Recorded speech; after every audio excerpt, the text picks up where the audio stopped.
खुशी को जाहिर करने के लिए। जानिब से भी मदनी साहब ये शिकवा किया जा रहा है कि पंजाबी में आम अल्फाज में कहते साड़ी बारिश नहीं आंदी, अक्सर हम सुनते हैं। कैसे आएगी? उन्होंने प्रेस कॉन्फ्रेंस की, आप भी उस प्रेस कॉन्फ्रेंस का हिस्सा रहे थे, क्या पेशरफ रही उस मामले में? अच्छा, उस मामले में ये पेशरफ रही है कि जब प्रेस कॉन्फ्रेंस वाले दिन जो सप्लाई रेट था लाहौर की दुकानों को, या ये जो फटे वाले जिन पे जुर्माने करके बहुत आला कारकर्दगी की रिपोर्टें बनाई जा रही हैं, उनको जो जिंदा ब्रायलर का सप्लाई रेट था, जिस दिन प्रेस कॉन्फ्रेंस थी उस दिन सुबह सुबह जिंदा ब्रायलर का जो रेट था वो 460 480 रुपए था, हर एक का मुख्तलिफ था।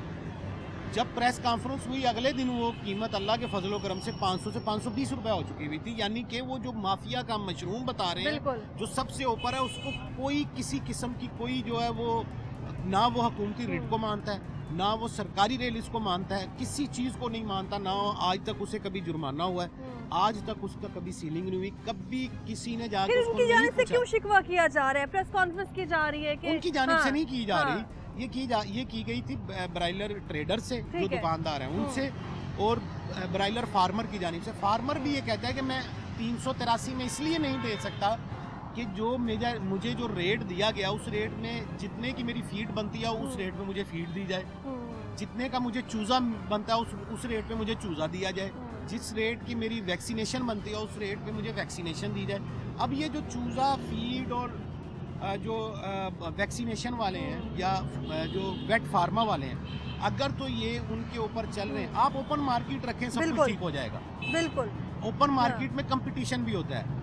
मतलब कि आज से 1.5 साल पहले तक या 2 साल पहले तक रेट लिस्ट के मुताबिक ब्रायलर बिकता था। हम दुकानों पे जाते थे, रेट लिस्ट लगी होती थी, बिल्कुल, कौन अमल दरामद करवा रहा था? ये हुकूमती मशीनरी करवा रही थी? नहीं करवा रही थी, वो अमल दरामद करवा रहा था मार्केट और उसकी प्राइस।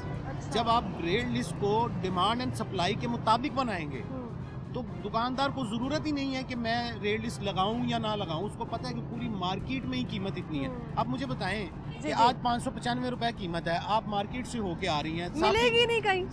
साफी ब्रायलर जो है वो आपको मिनिमम सस्ते से सस्ता जो है वो 750 में मिलेगा, वो एक दुकान से नहीं, हर दुकान से। आपने फिर भी थोड़ा कम बता दिया, 900 भी रखा हुआ है, 950 वो तो फिर कैटेगराइज कर लेना कि ड्रम स्टिक जो है वो आपको 1050 में भी मिलेगी, जो बोनलेस जो है वो आपको 900 950 में मिलेगा। मैंने सस्ते से सस्ता आपको कहा है कि साफी जो गोश्त है वो आपको 750 में मिलेगा। ये एक एवरेज कीमत है। ये एवरेज किसने निकाली है? मार्केट ने निकाली है।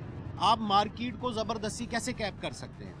आप नहीं कर सकते। जब करेंगे तो सूरत हाल ये बनेगी। मैं आपसे ये पूछना चाहूंगी कि 2-3 सालों से ये ब्रायलर का स्कैंडल चलता आ रहा है, दुकानें बंद कर दी, एहतजाज कर दिया, एहतजाज में बड़ों को कुछ नहीं गया, परचून वाले पिसके, दिहाड़ीदार तबका पिसके, जो दुकान में काम करने आता था उसकी दिहाड़ी बंद होगी, लेकिन इसका हल क्या निकलेगा? कहीं लगेगा, कहीं फुल स्टॉप लगता हुआ नजर आ रहा है? इसके दो हल हैं। एक हल तो यह है कि इसको ओपन मार्केट में छोड़ दिया जाए और चीज़ों को चेक एंड बैलेंस में रखा जाए।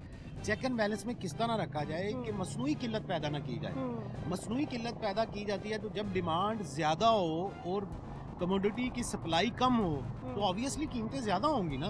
जब सप्लाई और डिमांड बराबर होंगी तो कीमतें मुस्तहकम होंगी।